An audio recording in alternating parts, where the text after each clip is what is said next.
出す出す出すមានន័យថាយកឬក៏ដកចេញឬក៏មានន័យថាប្រគល់ឲ្យ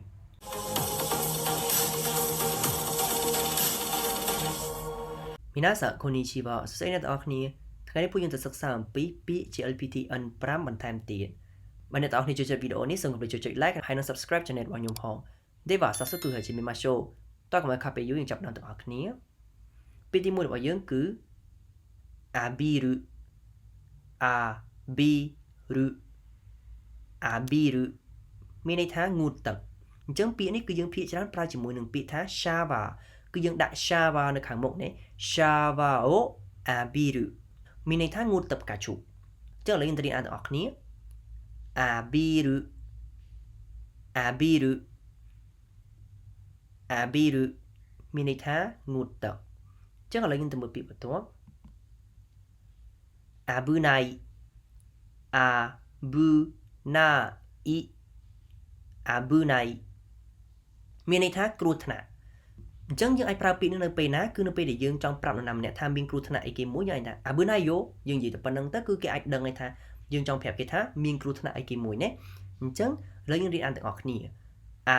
危ない危ない危ないមានន័យថាគ្រោះថ្នាក់អញ្ចឹងឥឡូវយើងទៅមើលពាក្យបន្ទាប់あげるあげるあげるមានន័យថាលើកឡើងអញ្ចឹងឧទាហរណ៍យើងលើករបស់មួយពីដីឡើងមកខាងលើគឺយើងប្រើពាក្យあげるនឹងឯងណាឧទាហរណ៍ថាយើងនិយាយថា箱をあげる箱をあげるមានន័យថាលើកប្រអប់ណាអញ្ចឹងពាក្យថា箱គឺមានន័យថាប្រអប់ណាអូអាងហ្គេរុមានន័យថាលើកអញ្ចឹងកន្លែងនេះយើងគ្រាន់តែដាក់ហាកូពីខាងមុខមកហាកូអាងហ្គេរុមានន័យថាយើងលើកប្រអប់ហ្នឹងឧទាហរណ៍ថាប្រអប់នឹងលើដីយើងលើកប្រអប់ហ្នឹងពីលើដីដាក់ទៅលើតុអីចឹងទៅនេះគឺយើងប្រើពាក្យអាងហ្គេរុនឹងឯងណាអញ្ចឹងឥឡូវយើងរៀនអានទាំងអស់គ្នាអាងហ្គេរុអាងហ្គេរុអាងហ្គេរុមានន័យថាលើកឡើងអញ្ចឹងឥឡូវទៅមើលពាក្យបន្ទាប់អាផាតូអាផាតូអាផាតូ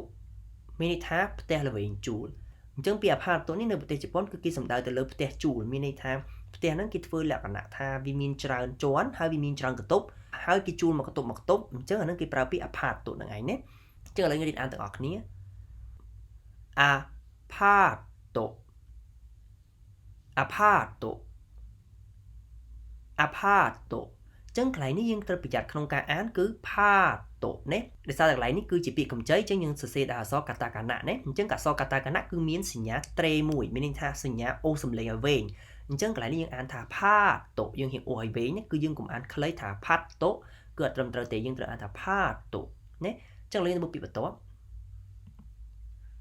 អាគីអាគីអាគីមានន័យថារដូវស្លឹកឈើជ្រុះអញ្ចឹងពាក្យនេះគឺយើងអត់សូវនិយមប្រើនៅស្រុកខ្មែរទេដោយសារតែយើងអត់មានរដូវស្លឹកឈើជ្រុះទេណានៅស្រុកខ្មែរយើងអញ្ចឹងនៅប្រទេសជប៉ុនគឺគេមានរដូវស្លឹកឈើជ្រុះអញ្ចឹងគឺគេឧស្សាហ៍ប្រើពាក្យអាគីហ្នឹងណាអញ្ចឹងកន្លែងនេះយើងអាចនិយាយថាអាគីが来たអាគីが来たមានន័យថារដូវស្លឹកឈើជ្រុះមកដល់ហើយមានន័យថានៅពេលដល់ចុងរដូវក្តៅហើយគឺចាប់ផ្ដើមដល់រដូវស្លឹកឈើជ្រុះហើយអញ្ចឹងហើយយើងអាចនិយាយថាអាគីが来たណាចឹងឥឡូវយើងរៀនអានទាំងអស់គ្នាអាគីអាគីអាគីមានន័យថារដូវស្លឹកឈើជ្រុះអញ្ចឹងឥឡូវយើងទៅមើលពាក្យបន្ទាប់អាគឺអាគឺអាគឺមានន័យថាចំហអញ្ចឹងយើងប្រើពាក្យនេះនៅពេលណាគឺនៅពេលដែលទ្វារចំហឬក៏បង្អួចចំហចោលយើងប្រើពាក្យអាគឺនឹងឯងនេះគឺយើងអាចនិយាយថាドアが開いているドアが開いているមានន័យថាទ្វារចំហឧទាហរណ៍ថាយើងបើកទ្វារនឹងចោលអញ្ចឹងទៅវាចំហយើងប្រើពាក្យ開いているណាអញ្ចឹងគឺយើងបំបែកពាក្យនេះទៅជាているមានន័យថាកំពុងចំហនេះអញ្ចឹងមានថាドアが開いているមានថាទ្វារកំពុងចំហចោលណាតែពាក្យនេះគឺវាមានការអានពីរមានន័យថាបើយើងអានមួយទៀតយើងអាចអានថាひらくひらくក៏បានដែរប៉ុន្តែបើយើងអានថាひらくគឺវាមានន័យថាបើកវិញមិនមែនមានន័យថាចំហទេ គឺយើងត្រូវឧទាហរណ៍យើងនិយាយថា door を開く door を開くមានន័យថាបើកទ្វារ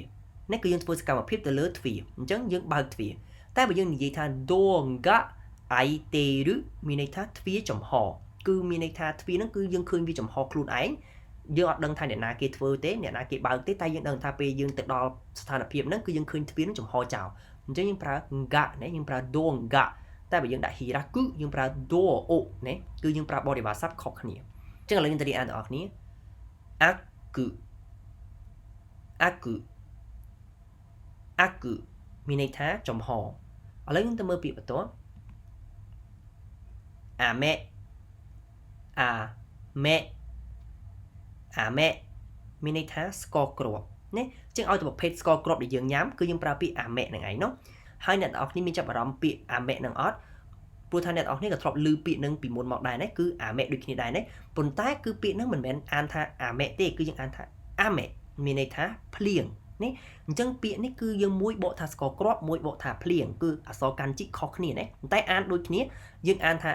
ame ដែរនេះគ្រាន់តែថាការបញ្ចេញសំឡេងគឺដូចគ្នាទេមួយសំឡេងសកត់ខាងមុខមួយសកត់ខាងក្រោយអញ្ចឹងចំពោះស្ករគ្រាប់គឺយើងអានសកត់ខាងក្រោយមានន័យថាយើងអានថា ame គឺយើងសកត់លើ me នៅខាងក្រោយចំពោះស្ករគ្រាប់តែបើភ្លៀងយើងអានថា ame គឺយើងសកត់លើ a ណាសកត់លើ a ហើយ me ហ្នឹងគឺយើងតម្លាក់សរេងចុះណាពេលនោះគឺយើងបកថាភ្លៀងអញ្ចឹងឥឡូវទៅរៀនអានទាំងអស់គ្នា ame ame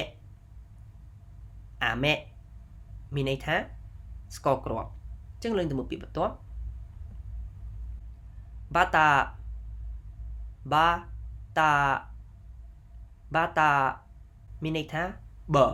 នេះគឺប៊ឺដែលយើងលាបនំប៉័ងពណ៌លឿងដែលយើងលាបលើនំប៉័ងហ្នឹងគឺយើងអានថា bata ហ្នឹងឯងណាអញ្ចឹងលើកទៅរៀនអានទាំងអស់គ្នា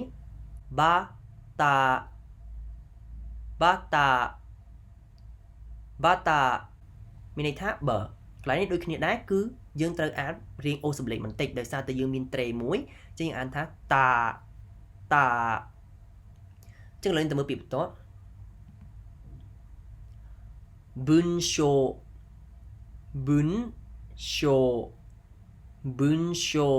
មានន័យថាប្រយោគឧទាហរណ៍ថាយើងចង់និយាយថាប្រយោគនេះវែងណាស់យើងអាចនិយាយថា nagai bunsho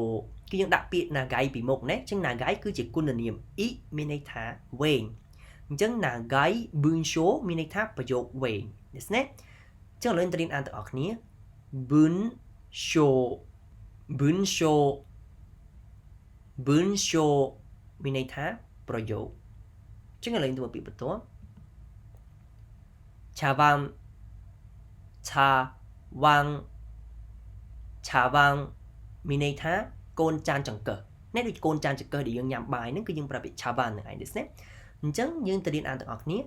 chawan chawan chawan មានន័យថាកូនចានចង្កឹះអញ្ចឹងឥឡូវទៅមើលពាក្យបន្ទាប់ chikatetsu chikatetsu chikatetsu មានន័យថារថភ្លើងក្រោមដីចឹងឥឡូវទៅរៀនអានទាំងអស់គ្នា chikatetsu chikatetsu chikatetsu មានន័យថារថភ្លើងក្រោមដីឥឡូវយើងទៅមើលពាក្យបន្ទាប់ dasu dasu dasu មានន័យថាយកឬក៏ដកចេញ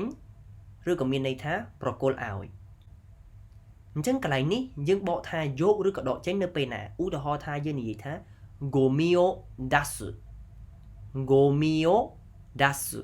អញ្ចឹងពាក្យថា gomi គឺយើងបកថាសម្រាមណាអញ្ចឹង gomi o dasu មានន័យថាយកសម្រាមចេញអញ្ចឹងយើងយកសម្រាមចេញយើងសំដៅទៅលើអីគេគឺយើងសំដៅនៅពេលដែលយើងប្រមូលសម្រាមនៅខាងក្នុងផ្ទះយើងហើយយើងច្រកថង់ហើយយើងយកវាទៅដាក់នៅមុខផ្ទះណាដើម្បីឲ្យឡានសម្រាមមកយកអញ្ចឹងយើងប្រើពាក្យ gomi o dasu មានន័យថាយកសម្រាមពីក្នុងផ្ទះទៅដាក់នៅខាងក្រៅអាហ្នឹងគេប្រើពាក្យ gomi o dasu ណាអញ្ចឹងនៅពេលណាយើងប្រើថាបកគលឲ្យអញ្ចឹងបកគលឲ្យនៅក្នុងន័យអីគេគឺក្នុងន័យយើងដាក់កិច្ចការផ្ទះទៅឲ្យគ្រូឬក៏យើងបកគលកិច្ចការផ្ទះទៅឲ្យគ្រូណាគឺយើងប្រើពាក្យ dasu ដូចគ្នាដែរណោះអញ្ចឹងពេលនោះគឺយើងនិយាយបែបម៉េចគឺយើងនិយាយថា shukudai o dasu 宿題を出すចឹង宿題មានន័យថាកិច្ចការផ្ទះកិច្ចការផ្ទះដែលគ្រូដាក់លំហាត់ដាក់ឲ្យយើងធ្វើហ្នឹងតែមកយើងមិនធ្វើយើងធ្វើហើយយើងមិនយកទៅឲ្យគាត់វិញអញ្ចឹងកន្លែងហ្នឹងឯងយើងនិយាយថា宿題を出すហ្នឹងឯងមានន័យថាយើងដាក់កិច្ចការផ្ទះឲ្យគ្រូឬក៏យើងបកគលកិច្ចការផ្ទះទៅឲ្យគ្រូវិញណាគឺយើងប្រើពាក្យ出すហ្នឹងឯងណាហើយយើងទៅរៀនអានទាំងអស់គ្នា出す出す出すមានន័យថាយកឬក៏ដកចេញប្រគល់ឲ្យអញ្ចឹងយើងទៅមើលពាក្យបន្ទាប់出る出る出るមានន័យថាចេញចេញនឹងដូចយើងចេញក្រៅផ្ទះយើងចេញពីកន្លែងណាមួយណាចុះឧទាហរណ៍ថាយើងចង់និយាយថាយើងចេញក្រៅផ្ទះយើងនិយាយថា家を出る家を出るមានន័យថាចេញក្រៅផ្ទះពាក្យថា家គឺផ្ទះណាអញ្ចឹងអូ出るមានន័យថាយើងចេញក្រៅផ្ទះឧទាហរណ៍យើងចេញពីផ្ទះទៅរៀនឬក៏ទៅធ្វើការគឺយើងប្រើពាក្យ家を出るនឹងឯងណាហើយមួយទៀតគឺយើងទៅពេលដែលយើងចង់និយាយថាយើងចេញពីរោងកុនយើងអាចនិយាយថា映画館を出る映画館の出るអញ្ចឹង映画館មានន័យថាម៉េច映画館គឺរោងកុនណាអូ出るមានន័យថាចេញអញ្ចឹងនៅពេលយើងទៅមើលកុនហើយយើងមើលរឿងចប់យើងចេញមកយើងប្រើពាក្យថា映画館を出るនឹងឯងនោះចុះយើងទៅរៀនអានទាំងអស់គ្នា出る出る出るមានន័យថាចេញអញ្ចឹងឥឡូវយើងទៅមើលពាក្យបន្ទាប់どなたどなたどなたមានន័យថានរណាអញ្ចឹងពាក្យどなたមួយនេះគឺវាស្មើនឹងពាក្យថា誰នេះយើងធ្លាប់រៀនរួចហើយណា誰មានន័យថានរណាណាអញ្ចឹងどなたនិង誰គឺមានន័យតែមួយទេគ្រាន់តែពាក្យどなたមួយនេះគឺវាគួរសមជាងយើងប្រើទៅកាន់មនុស្សដែលយើងអត់ធ្លាប់ស្គាល់ឬក៏មនុស្សដែលយើងទើបទៅជួបដំបូងឬក៏អ្នកដែលមានឋានៈខ្ពស់អញ្ចឹងយើងប្រើពាក្យどなたនឹងឯងនោះដើម្បីសួរថាគេជានរណាអញ្ចឹងយើងអត់ប្រើពាក្យ誰ទេគឺយើងប្រើពាក្យどなたយើងអាចនិយាយថាどなたですかどなたですかមានន័យថាតើជានរណាគេដែរក្នុងន័យបែបហ្នឹងប៉ុន្តែយើងអត់និយាយថា誰ですかទេបើយើងនិយាយបែបទូទៅធម្មតាឬក៏ជាមួយមិត្តភ័ក្តិឬជាមួយអ្នកដែលយើងស្គាល់យើងអាចនិយាយ誰ですかបានហើយមានន័យថាពីណាគេក្នុងន័យបែបហ្នឹងអញ្ចឹងឥឡូវយើងអានទាំងអស់គ្នាどなたどなたどなたមានន័យថានរណាឥឡូវយើងទៅមើលពាក្យចុងក្រោយរបស់យើង鉛筆鉛筆鉛筆មានន័យថាខ្មៅដៃអញ្ចឹងពាក្យ鉛筆ហ្នឹងគឺយើងអានបែបពិសេសបន្តិចណាអញ្ចឹងកន្លែងណាដែលយើងអានពិសេសគឺកន្លែងអក្សរ un នេះគឺយើងអានថា m ធម្មតាអក្សរ un នេះយើងអានសំឡេង no ត្រូវអត់អញ្ចឹងហើយកន្លែងនេះយើងអានថា n ពីតទេយើងអានថា m ពីតអានទៅជាសំឡេង mo វិញណាកន្លែងនេះព្រោះអក្សរ un នេះគឺមានការអាន3មានន័យថាវាអាចបញ្ចេញសំឡេងបាន3គឺអាសំឡេង no សំឡេង mo សំឡេង ngo ណាពេលណាយើងត្រូវបញ្ចេញសំឡេង mo ពេលណាយើងត្រូវបញ្ចេញសំឡេង no ពេលណាយើងត្រូវបញ្ចេញសំឡេង ngo គឺខ្ញុំបានមករៀនរួចហើយនេះចំពោះការអាននិងបញ្ចេញសំឡេង un នេះឲ្យបានត្រឹមត្រូវបើសិនអ្នកទាំងអស់គ្នាអត់ចេះអាននិងបញ្ចេញសំឡេងបានត្រឹមត្រូវទេនៅពេលអ្នកទាំងអស់គ្នាឃើញពាក្យផ្សេងទៀតអ្នកទាំងអស់គ្នាអាចអានត្រូវខ្លះអាចអានអត់ត្រូវខ្លះគឺយើងអត់ប្រកាសអត់ច្បាស់លាស់ទេណាអញ្ចឹងដើម្បីដឹងពីច្បាប់របស់វាដើម្បីដឹងពីក្បួនរបស់វាឲ្យអានឲ្យបានត្រឹមត្រូវខ្ញុំនឹងដាក់ link នៅក្នុង description ខាងក្រោមអញ្ចឹងអ្នកទាំងអស់គ្នាអាចចូលទៅមើលបានកន្លែងនេះយើងអានថា m សំឡេង mo ដោយសារតែវាមានអក្សរពីរនៅបន្ទាប់វាណាអញ្ចឹងនៅពេលដែលវាមានអក្សរពីរនៅចិត្តវាអញ្ចឹងយើងអានសំឡេង mo ណាអញ្ចឹងវាទៅជា m ពីត m ពីតមិនមែន n ទេណាអញ្ចឹងឥឡូវយើងរៀនអានទាំងអស់គ្នា m ពីត m ពីត m ពីតមានន័យថាខ្មៅដៃ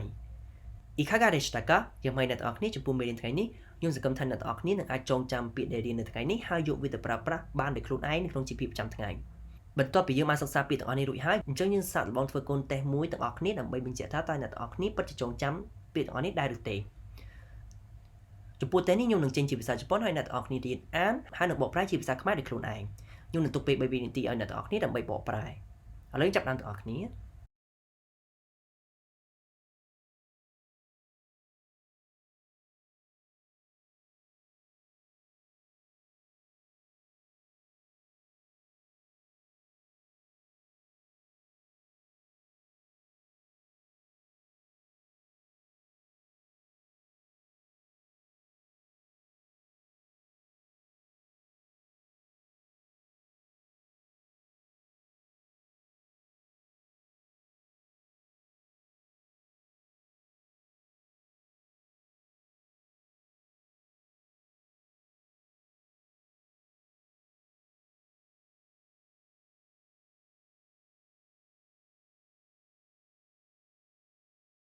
ខ្ញុំឲ្យអ្នកទាំងអស់គ្នាតែអ្នកទាំងអស់គ្នាឆ្លើយត្រូវទាំងអស់ដែរឬទេបើអ្នកទាំងអស់គ្នាឆ្លើយត្រូវទាំងអស់មានន័យថាអ្នកទាំងអស់គ្នាបានចងចាំពាក្យទាំងអស់នេះរួចហើយចំពោះអ្នកដែលមិនទាន់ឆ្លើយត្រូវអ្នកទាំងអស់គ្នាអាចត្រឡប់ទៅមើលវីដេអូនឹងឡើងវិញហើយត្រឡប់មកសាកល្បងតេស្តនឹងម្ដងទៀតដើម្បីឲ្យកាន់តែឆាប់ចាំそれではまた次回の動画でお会いしましょうご清聴いただきありがとうございました